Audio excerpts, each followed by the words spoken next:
Bem-vindos a mais um vídeo aqui no nosso curso de projeto mecânico.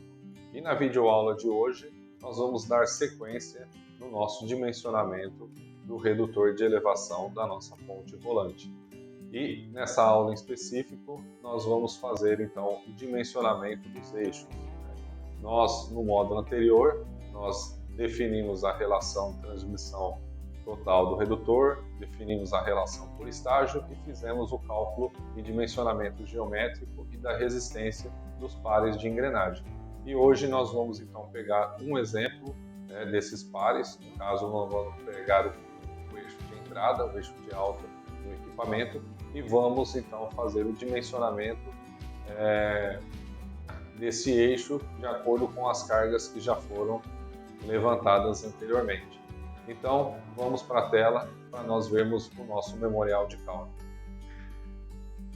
Então, aqui, no primeiro passo do dimensionamento do redutor, nós fizemos um croquis básico do nosso redutor de elevação, no qual vai ter 4 eixos e 3 pares de engrenagem. E aqui também nós já representamos os pares de rolamento que nós definiremos no próximo módulo aí. Então, o exemplo de hoje, nós vamos pegar esse eixo de alta para fazer o dimensionamento. Vamos pegar as cargas deste engrenamento e vamos aplicar a esse eixo. Lembrando que o dimensionamento base do redutor, praticamente a essência no cálculo desse equipamento, está voltado nesses 3 itens. Então, nós já definimos as engrenagens e agora a próxima etapa é definir os eixos. E depois, mais para frente, com os apoios, as cargas dos apoios definidos, nós vamos definir, então, dimensionar os mancais de rolamento ou de deslizamento, de acordo com a necessidade e com os dados utilizados. Então, aqui na sequência, nós temos o exemplo do primeiro par definido, do primeiro estágio, um cálculo de engrenagem de dente reto, onde nós entramos com os dados base, potência, rotação, entre centro, e nós definimos toda a parte de geometria e resistência, e calculamos para a vida útil definida, para 12, no caso aqui, 12.500 horas. Então, definimos também aqui os materiais, dureza, fizemos então todo o dimensionamento do par. Aqui, na sequência, nós temos então um esqueminha de cargas dos nossos eixos. Então, o eixo de alta está aqui, com as cargas aplicadas e algumas geometrias já pré-definidas. Na sequência aqui, nós replicamos os cálculos tanto da força tangencial quanto da radial. Força tangencial, a gente pega o torque pelo diâmetro, e nós encontramos aqui uma força tangencial de 1045,23 kgf. E a força radial, que é utilizada a força tangencial vezes a tangente do ângulo de pressão. Então, nós encontramos aqui uma força radial de 380,44 kgf. O interessante é que essas forças elas pertencem a planos diferentes. Então, se a gente olhar esse esqueminha aqui do eixo de alta, da engrenagem de dente reto, nós temos aqui um plano na vertical, que nós chamamos de força tangencial, onde está aplicada a força tangencial. E um plano horizontal, onde está aplicada uma força radial. Se esse engrenamento fosse helicoidal, nós teríamos a atuação de uma terceira força, que é uma força no sentido do próprio eixo, a força axial. E aí, se a gente fosse calcular esse engrenamento helicoidal, nós teríamos a aplicação da força axial nos 2 planos. Mas como o nosso conjunto rotativo aqui é composto de engrenagem e dente reto, então nós vamos ter apenas essas 2 cargas. Vamos definir quais são as cargas nos apoios aqui e definir qual que é a flecha, a flexão aplicada nesse eixo. Então vale ressaltar, quando a gente tem um sistema de engrenamento, o próprio movimento da engrenagem nos gera 2 tipos de força. A primeira no sentido vertical, que é justamente quando um dente empurra o outro, E devido à forma geométrica, né, o ângulo de pressão, o próprio dente aqui, ele gera uma carga no sentido radial também. Então, são duas cargas que vão estar aplicadas em planos diferentes e que com essas duas cargas definidas, nós vamos achar então uma resultante, que é justamente a força que vai estar sendo aplicada direto neste eixo. Então, voltando na tela, nós vamos calcular o primeiro aqui, que é o plano vertical, a força tangencial. A força tangencial, ela está aqui, né, de 1045,23, já definida anteriormente. Nós definimos as distâncias em relação ao apoio. Então, nesse primeiro eixo aqui, que é o plano vertical, nós chamamos aqui o primeiro apoio de RAY e o segundo de RBY. Então, a distância estão definidas aqui e a distância entre esses dois apoios também já foram definidas. É importante que nessa etapa do projeto a gente tenha esse croquis em mãos, né? Muitas vezes a gente precisa ter um desenho, né, de referência para ter base do tamanho que vai ficar o nosso equipamento, né? Vê muita gente cometendo erros, que é às vezes sair calculando e não fazer um croquis, fazer um dimensionamento para ver as proporções, né? Então é importante que a gente faça um croquis e define essas medidas, porque isso vai facilitar muito na hora da gente fazer os cálculos. Então, voltando aqui na tela, aplicando aqui a somatória dos momentos em RAY, né, nós temos aqui efetuado as cargas, 1045 vezes a distância 175 e RBY vezes a distância total 545. Nós vamos ter então uma reação em B na vertical, né, RBY, de 335,62. Aplicando a segunda condição de equilíbrio, né, somatória das forças em Y igual a zero, considerando aqui que as forças para cima são positivas, então nós vamos calcular aqui o RAY, que vai me dar uma resultante de 709,61. É importante lembrar que esses cálculos aqui, a soma dessas duas reações tem que dar justamente o valor da carga total ali aplicada, ou a soma de todas as cargas. Uma vez definidas as reações de apoio, então aqui nós temos a definição dos momentos, tanto no ponto 1, quanto no ponto 2, como no ponto 3. Lembrando que para cargas em estruturas biapoiadas, o momento 1 e o momento último, né, último ponto de análise, eles são sempre igual a zero. E como nós temos apenas uma carga, então o momento máximo aqui é justamente no ponto 2, que é o ponto da carga central, não central, né, mas é uma carga que está no centro dos dois apoios ali. Então, pegando aqui a reação, que é a reação RAY, menos 709 vezes a distância, 175 milímetros, transformado em centímetro, vai dar 17,5. Como essa carga está para cima, ela tende a girar no sentido horário, então é contra a nossa convenção, por isso que ele entra com sinal negativo. Então, fazendo essa multiplicação, ele está me dando um momento fletor aqui de aproximadamente 12.418 kgfm centímetro.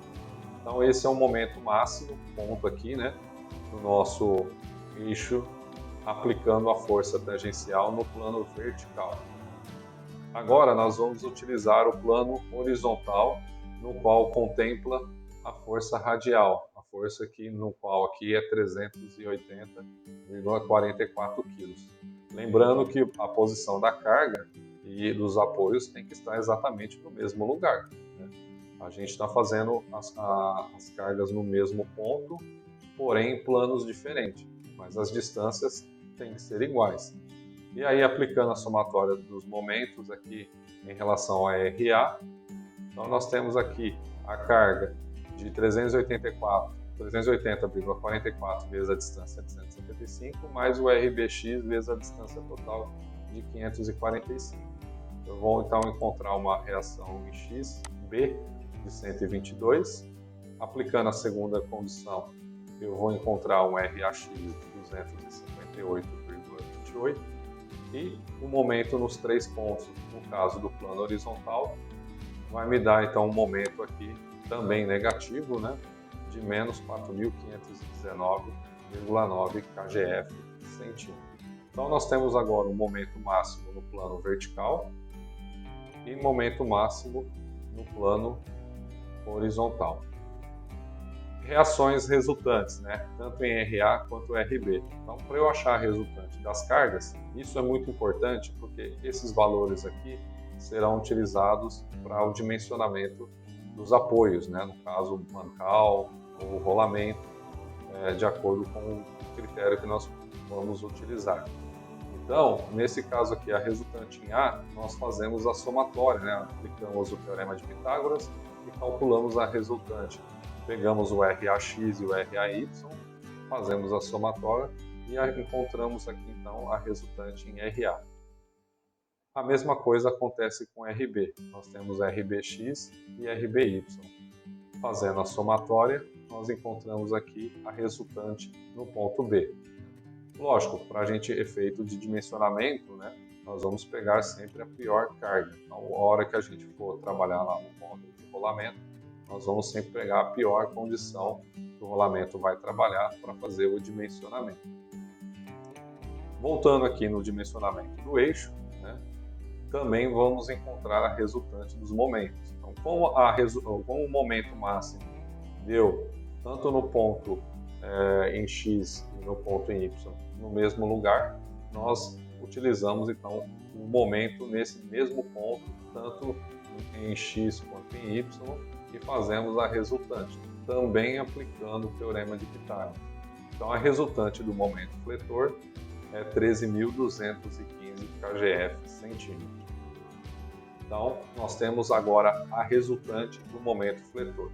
O momento torsor já foi definido anteriormente, mas está aqui destacado, né? O momento torsor vai ser 5.968,3 kgf centímetro.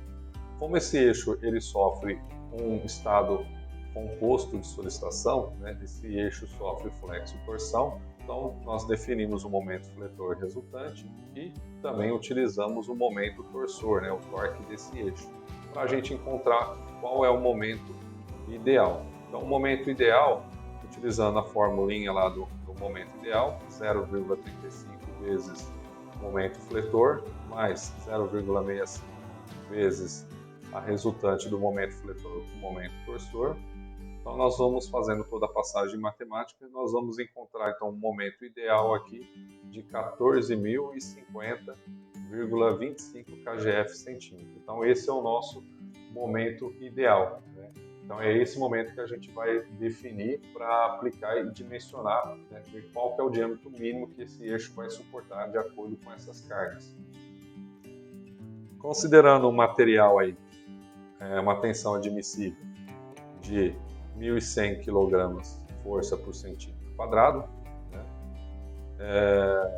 Nós então vamos ter um diâmetro de, aplicando a fórmula do momento ideal, vai ser raiz cúbica de 10 vezes o momento ideal dividido pela tensão admissível, né? A flexão.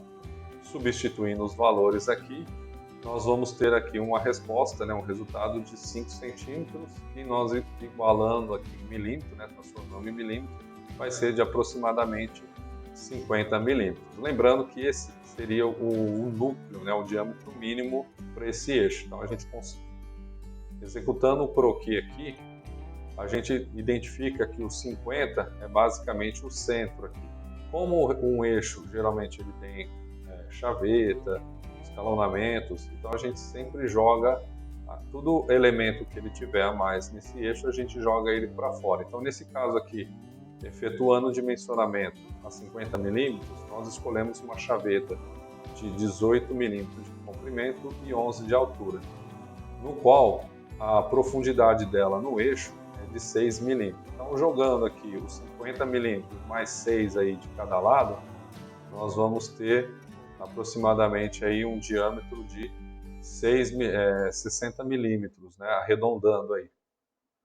E aqui está toda a parte dimensional desse eixo. Então, os 50 milímetros calculado está aqui, né, íntegro, sem nenhum tipo de interferência geométrica de nada. Está suportando esse dimensionamento, e tudo que for executado para fora, né, a gente faz fora desse diâmetro. E aí nós definimos aqui então um diâmetro aproximado aqui na região ou da engrenagem ou da ponta de eixo de aproximadamente 60 milímetros. Então tudo que for qualquer parte, elemento desse eixo, se ele tiver os 50 milímetros de núcleo, né, que a gente fala núcleo, a parte interna aqui, então esse eixo ele está bem dimensionado. E aí nós temos então o primeiro eixo dimensionado a flexo-torção, de acordo com as cargas que nós já havíamos definidos no módulo anterior, no momento em que nós dimensionamos o par de engrenagem. Então, aqui está o nosso memorial de cálculo de eixo. Espero que tenha ajudado aí no dimensionamento e que vocês possam executar aí também o dimensionamento do eixo de vocês. Então nosso vídeo fica por aqui.